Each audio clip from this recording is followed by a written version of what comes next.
휴대용 지대공 미사일의 발전과 함께 생존을 위협받는 헬기 일각에선 드론 만능론의 착각 속에 헬기 전력이 더는 필요하지 않다는 주장도 나오고 있지만 미군을 비롯한 각 나라는 생각이 전혀 다릅니다. 오히려 새로운 전력을 추가함으로써 헬기 전력을 한층 더 끌어올리기 위한 노력을 아끼지 않고 있습니다. 최근에는 세계 최강의 공격 헬기로 정평이 난 아파치 헬기에 새로운 미사일이 장착되었는데요. 이를 통해 미국은 아파치 헬기의 사거리를 4배 이상 연장하는 데 성공했습니다. 원래 아파치 헬기가 주력으로 사용하던 미사일은 사거리 10km 내외의 헬파이어 미사일이었습니다. 헬파이어 미사일은 강력한 화력과 빠른 속도, 높은 명중률을 보유하여 명실상부 대표적인 공대지 미사일이 되었을 뿐만 아니라 헬기 이외에도 다른 플랫폼에서 사용할 수 있도록 꾸준히 개량되고 있는데요. 그러나 보병들이 사용하는 휴대용 지대공 미사일의 사거리가 5에서 7km 수준을 넘나들 정도로 발전하면서 헬파이어 미사일의 사거리만으로는 아파치 헬기의 안전을 장담하기 어렵다는 주장이 이전부터 제기되었습니다. 이에 따라 미국은 이에 대한 대안으로 스파이크 NLOS를 장착하여 장거리 교전 능력을 향상하는 방안을 채택했습니다. 그리고 이러한 미국의 전술적 행보는 우리 대한민국에도 중요한 의미를 던져주고 있습니다. 한국군에게 있어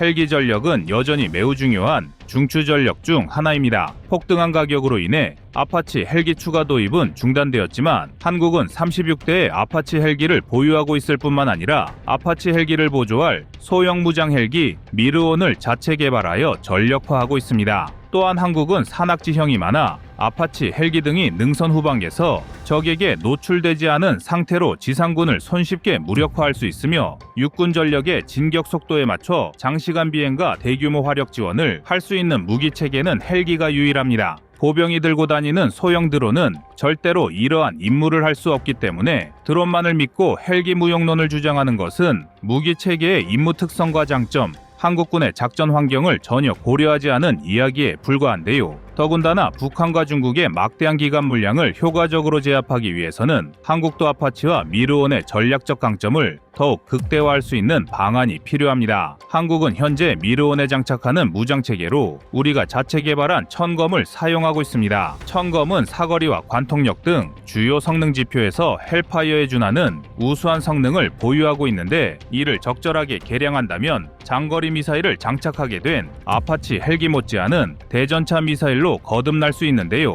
그래서 준비했습니다. 오늘은 헬기 무용론을 뒤집기 위한 전 세계 전략 방안과 한국의 천검 개량안에 대해 자세히 알려드리겠습니다.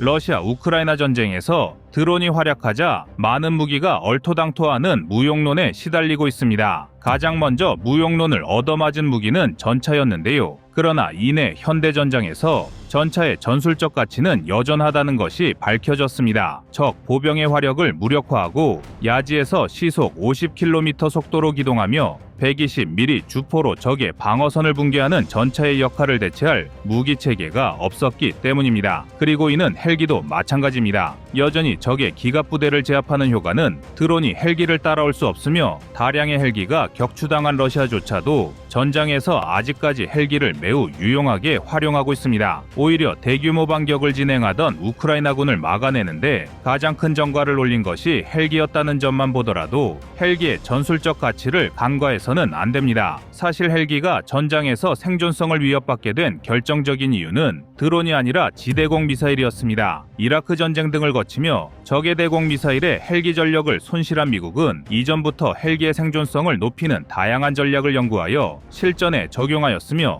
우크라이나군의 대공화기를 무력화하려는 러시아도 새로운 방법을 찾아내고 있는데요. 여러 나라에서 선택한 가장 효율적인 방안은 헬기에 장착하는 미사일의 사거리를 연장하는 것입니다. 러시아는 LMUR 신형 대전차 미사일을 활용하여 최대 14km까지 공격 범위를 확장했으며 미국은 아파치 헬기에 스파이크 NLOS를 장착하는 시험을 진행한 뒤 최근 실전에 속속 배치하고 있습니다. 이스라엘이 개발한 스파이크 NLOS는 헬기뿐만 아니라 차량과 선박에서도 운용할 수 있으며 지상 발사 시 최대 32km, 헬기 발사 시 최대 50km에 위치한 목표물을 타격할 수 있습니다. 또한 동시에 최대 4발을 일제 발사하여 통제할 수 있기 때문에 복잡한 작전 상황에서도 동시다발로 적을 타격할 수 있는 장점까지 갖추고 있는데요. 이처럼 미국을 비롯한 여러 군사강국은 헬기의 생존성을 높이기 위해 적 보병의 지대공 미사일이 따라올 수 없는 사거리의 미사일을 탑재하고 먼 거리에서 안정적으로 공격하는 방안을 채택하고 있습니다. 그렇다면 우리 대한민국은 어떠할까요? 현재 한국이 미르온에서 사용하는 주력 무장 체계는 천검 공대지 미사일입니다. 천검은 1000mm 이상의 관통력을 보유하고 있으며 8km의 사거리의 CCD-TV와 IIR 시커를 활용한 듀얼 시커를 장착하였습니다. 여기에 유선 유도와 발사 후 망각 방식을 사용한 유도 방식은 천검의 명중률과 작전 효율을 한 단계 더 끌어올려 주고 있습니다. 그런데 이러한 천검을 개량한다면 우리 대한민국도 미국이나 러시아처럼 적의 화망에서 벗어난 장거리 공격이 가능하다는 전략적 강점을 얻을 수 있는데요. 한국은 25km의 사거리를 확보한 천검 개량형을 연구하고 있습니다. 원래 한국이 천검의 개량형을 연구한 이유는 지상 발사형 때문이었습니다. 현재 한국은 해병대에서 북한의 해안 도발을 억제하기 위해 지상 발사형 스파이크 NLO-S를 보유하고 있지만 우리 군의 작전 수요를 모두 감당하기엔 수량이 부족하여 이를 보완할 목적으로 천검을 지상 발사형으로 사용할 계획입니다. 그리고 이를 위해서는 스파이크처럼 사거리를 연장한 천검이 필요한데 이를 위해 천검의 사거리를 25km 수준까지 끌어올리려 하는 것입니다. 한국은 천검의 사거리를 연장하기 위해 고성능 고체 연료 로켓 모터를 개발하고 있으며 여기에 더해 공기역학적 설계를 최적화하여 비행 효율을 높임으로써 사거리를 증가시킬 예정입니다. 또한 연장된 사거리만큼 명중률 오차를 최소화하기 위해 더욱 정밀한 유도 시스템도 함께 연구되고 있는 만큼 앞으로 천검의 위력은 지금보다 한층 더 강력해질 것입니다. 그리고 이러한 개량형 천검을 지상에서만 사용하라는 법은 없는데요. 천검은 초기 단계부터 다양한 플랫폼 활용을 염두에 두고 개발되었기 때문에 지상 발사형 천검의 사거리가 연장된다면 자연스럽게 미르온 등에서도 천검의 개량형을 얼마든지 사용할 수 있습니다. 한국이 사거리 25km급 천검을 사용하게 된다면 그만큼 한국군 헬기 조종사들의 생존성은 더욱 높아질 것이 자명한데 특히 북한과 중국이 사용하는 휴대용 지대공 미사일은 절대로 한국을 위협할 수 없습니다. 현재 북한군이 주력으로 사용하는 휴대용 지대공 미사일은 1980년대에 소련이 개발한 이글라 미사일입니다. 이글라는 최대 사거리가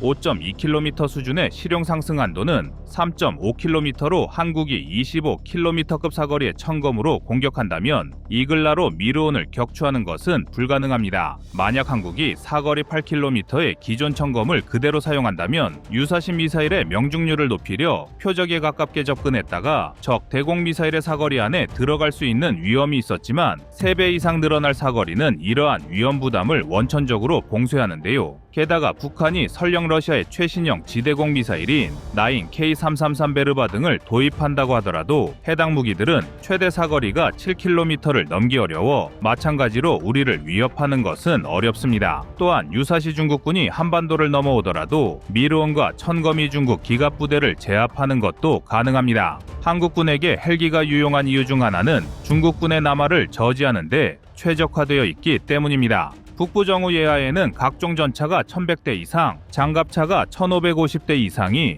편제된 것으로 추측되는데 이러한 전력이 북한 붕괴 등을 빌미로 한반도 진입을 시도한다면 한국군에게도 상당한 부담이 될 수 있는데요. 하지만 다량의 대전차 미사일을 장착하고 수백 킬로미터의 작전 범위를 형성하는 헬기 전력은 공중에서 중국군의 기갑 전력을 효과적으로 분쇄할 수 있습니다. 다만 역시 헬기의 생존을 위협하는 중국의 휴대용 지대공 미사일은 우리 군의 생존을 위협하기 충분한데 천검 개량형은 우수한 사거리를 기반으로 중국의 대공 방어를 무력화할 것입니다. 중국은 QW2나 FN6 등을 사용하고 있는데 이러한 중국산 미사일들은 대체로 사거리가 5에서 6km 수준에 머물러 있으며 최신형도 7km를 넘지 못합니다. 따라서 중국의 기갑 부대들이 휴대용 지대공 미사일을 보유한 부대들의 엄호를 받으려 하더라도 천검의 공격을 벗어날 수는 없으며 앞으로도 한국은 천검을 기반으로 다양한 화력 체계를 보유하고 적성국의 도발을 억제할 것입니다. 향후 헬기 전력은 계속해서 뜨거운 감자로 부상할 것입니다. 일각에선 미국이 차세대 미래공격 정찰 헬기 파라 사업을 취소했다는 것을 근거로 미국에서 헬기 전력을 더 이상 중요하게 보고 있지 않다는 주장도 나오지만 미국은 차세대 장거리 강습 헬기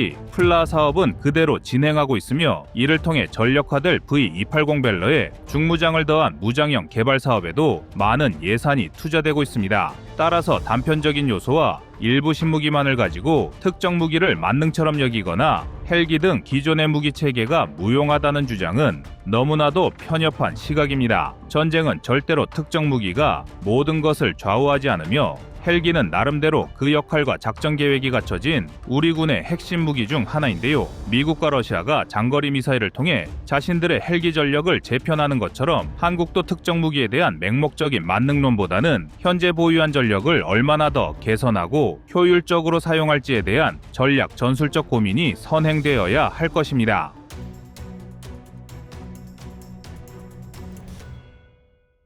다음은 25년 3월 6일 한국 틸트로터 영상입니다. V80 벨러는 UH-60 블랙호크를 대체하기 위해 개발된 차세대 기동헬기입니다. 대형 공격 헬기의 대명사가 아파치라면 블랙호크는 기동헬기를 대표하는 존재라 할 수가 있는데요. 4명의 승무원과 완전 무장한 11명의 병력을 수송할 수 있는 블랙호크는 파생 모델을 포함 무려 4,000여 대 이상이 생산된 글로벌 베스트셀러입니다. 한국만 봐도 120여 대의 블랙호크를 보유하고 있고 이외에도 호주, 브라질, 일본 등을 포함한 30여 개국이 블랙호크를 운용하고 있습니다. 심지어 중국까지 블랙호크 민수판을 카피한 G20을 운용하고 있을 정도인데요. 미 육군이 이러한 블랙호크를 대체하기 위해 선택한 것이 바로 V80 벨러였습니다. 그러나 처음 벨러가 미군의 차세대 기동 헬기로 물망에 올랐을 때만 해도 많은 논란이 있었습니다. 보기만 해도 불안한 틸트로터라는 비행 방식이 문제였는데요. 틸트로터란 로터 회전축을 이착륙 시에는 수직으로, 비행 중에는 수평으로 바꿔 수직 이착륙과 고속 비행이 모두 가능하게 만든 헬기입니다. 벨러의 경우 프로펠러가 좌우에 배치되었다 보니 전장 15.4m,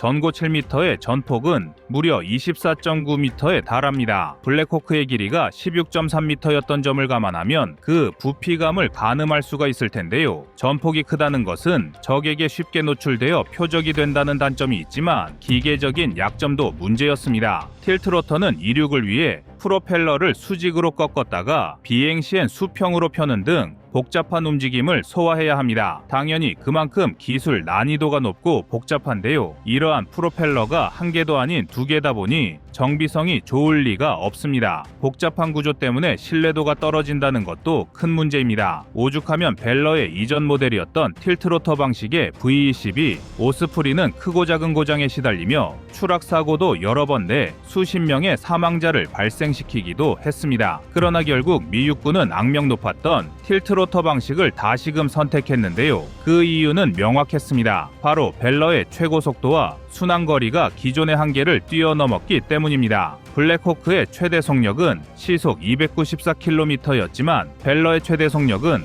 무려 시속 565km로 블랙호크를 크게 뛰어넘고 최대 순항거리 2221km, 전투범위 590km 수준의 블랙호크에 비해 벨러의 전투범위는 940에서 1480km, 항속거리는 무려 3900km에 달합니다. 그러나 이마저도 현재 양산이 진행 중인 가장 우수한 UH-60M 모델을 기준으로 한 것이며 스티브 윙을 추가해 400갤런 이상의 외부 연료 탱크를 운용한 경우를 가정한 것인데요. 따라서 실제 운용에서 벨러와 블랙호크의 격차는 더욱 클 것으로 예상됩니다. 물론 좁은 한반도에서 블랙호크의 전력이면 충분하다고 주장하는 전문가도 있습니다. 남과 북의 전력차가 분명한 현재 북한이 헬기를 이용해 대한민국의 영토와 군사시설을 타격한다는 것은 사실 불가능하다고 할 수가 있습니다. 그러나 페이퍼 스펙과 현장에서 느끼는 전력엔 언제나 큰 차이가 있는 법, 이는 블랙호크에도 적용되고 있습니다. 가령 블랙호크의 최대 전투 범위가 590km라 하더라도 현장에선 300km 이내의 임무에만 투입되고 있는데요. 통상적인 작전 비행, 그러니까 적과의 대치를 상정한 임무에서 헬기는 항속거리의 손실을 감안해야 합니다. 적의 탐지를 회피하기 위해 적어도 지형 추적 비행이 필요한 경우도 있으며 작전 지역 상공에서 채공해야 할 필요도 있을 텐데요. 이러한 최소한의 예비 비행 시간 등을 고려하면 스펙상의 전투 범위를 그대로 적용하기엔 무리가 있는 것입니다. 이런 면에서 블랙호크를 몇 단계 뛰어넘어 진화한 V80 벨러의 존재가 대단한 것입니다. 더구나 기존에 지적됐던 틸트로터 방식에 고질적 문제점들이 많은 시행착오를 거치면서 조금씩 보완되었다는 점도 고무적이었습니다. 2015년 개념 소개 후 2017년 첫 비행을 시작한 벨러는 무수한 비행 테스트를 거친 끝에 높은 안정성을 보장한 기체가 되었는데요. 여기에 블랙호크는 따라올 수 없는 최고 속도와 항속거리 기록까지 연달아 갱신하다 보니 안전성을 중요시했던 군의 마음도 벨러로 기울 수밖에 없었던 것입니다. 결국 2022년 12월 5일 미 육군의 차기 수송용 헬기 프로그램에서 벨러는 경쟁 기종인 디파이언트 X를 꺾고 블랙호크를 대체할 기종으로 선정되었습니다. 이외에도 벨러가 차세대 기동 헬기에 선정된 결정적인 이유가 있는데요. 우선 탑승 인원의 차이입니다. 블랙호크의 경우 완전히 무장한 11명이 탑승할 수 있지만 벨러는 그보다 많은 14명의 인원이 탑승할 수 있습니다. 게다가 벨러가 전폭은 블랙호크보다 넓지만 되려 길이는 4.3m나 짧은데요. 즉 면적 대비 수송량으로 따지면 블랙호크와 큰 차이가 없는 것입니다. 그런데 여기에 거의 2배에 달하는 속력과 항속거리가 더해지면 이제 크기를 논하는 게 무의미해질 정도인데요. 이는 대한민국 입장에서도 상당히 눈여겨봐야 할 점입니다. 앞서 말했듯 대한민국은 보잉에서 기술 제휴를 요청할 정도로 높은 수준의 동축반전식 헬기 기술을 연구 중입니다. 또한 이미 노후화된 블랙호크를 대신할 기동 헬기가 필요한 상황인데요. 여기서 우리 군의 고민이 시작됩니다. 벨러는 올해 프로토타입 제작을 시작으로 2030년부터 납품을 시작, 미군에 배치되는 것으로 알려졌는데요. 만약 미군의 주력 기동 헬기 사양을 우리 군이 쫓아가지 못한다면 연합훈련 시작전 수행에 큰 문제가 될 것입니다. V80 벨러의 속도와 작전 가능 거리를 우리 군이 따라잡지 못한다면 연합훈련의 의미조차 퇴색할 텐데요. 이에 우리 군은 틸트로터 방식을 비롯한 새로운 형태의 헬기까지 모든 가능성을 열어두고 차세대 헬기 도입을 모색하고 있습니다. 만약 여기서 블랙호크를 대체하는 고성능 헬기를 국내 개발하기로 한다면 기존 수리용과 소형 무장 헬기를 뛰어넘어 K방산 수출의 영역을 더욱 확장할 수 있다는 기대도 나오는데요. 여기서 카이는 상상도 못했던 초대형 프로젝트를 공개했습니다. 개발 기간만 15년, 개발에 투자되는 비용은 무려 8조 원이 넘는 어마어마한 규모인데요. 바로 차세대 중형기동 헬기 프로젝트 일명 XUH입니다. 카이가 2003년 KF-21의 선행 연구를 시작했는데 블록 1단계에서의 개발비만 약 8조 8천억 원을 사용한 것을 감안하면 XUH 프로젝트는 기업은 물론 우리 군의 자존심을 건 최소 KF-21의 버금가는 초대형 프로젝트라 할 수 있습니다. 대한민국은 장차 UH-60 블랙호크를 대체할 기종으로 8명에서 12명의 전투병력 수송이 가능하고 미국의 V80의 버금가는 비행 성능의 기동 헬기를 원하고 있습니다. 전술한 대로 대한민국이 미군과 연합작전을 수행하는 경우가 많다는 것까지 감안하면 최소 시속 500km대의 순항 속력을 갖추고 동시에 1000km 범위의 전투 행동 반경